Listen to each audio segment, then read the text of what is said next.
right, tell me a little bit about what you're seeing out there. Well, I think it's important to understand that the American people know just how bad crime is in America right now. I mean, if you just look at the anti-Semitism and the hate crimes that are occurring in New York, they're up 214%. Nationwide, they're up 388%. We've crossed 20,000 homicides for this country 2 years running. We haven't seen those numbers since the mid-90s. And if we really want to talk about just how bad crime is in our country, let's talk about the war on cops. We have already seen 360 police officers shot this year. That's a 52% increase since 2018. We've had 7 shot in the last 4 days. There is 1 police officer shot every 22 hours. And where is the leadership of this country? Where is Joe Biden addressing the nation, condemning the attacks on law enforcement and condemning the lawlessness that we're seeing nationwide? The leaders of our country need to step up because the path we're on right now is not sustainable. Absolutely. And John, I know you've been outspoken about this too. There is a war on cops right now.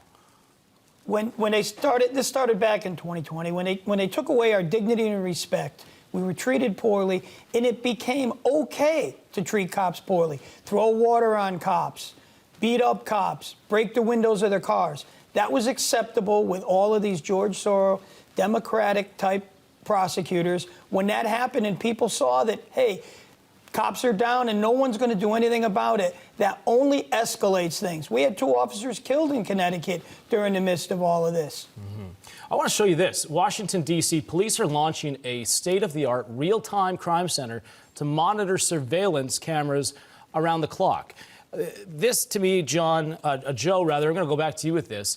Will something like this work? Is this how the solution to this problem, or is there something overarching? Well, listen, certainly leveraging technology is always a good idea. We can use these cameras. There's different systems in place where we can track license plates, and that will certainly help. But you really need to get to the root causes of why D.C. is in the mess in the first place. You had a far-left city council there that completely destroyed that police department, defunded them, to the point that that city council was then asking for the National Guard to come in and assist. So until they deal with the root issues of not supporting their police department, not funding it properly, ain't going to make a bit of difference to just add some cameras.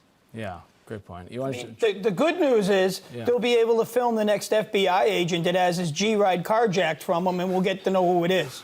That's what we have in the city of Washington, D.C. right now. Unbelievable. Joe, John, thank you so much. Appreciate you guys coming on. Thank you.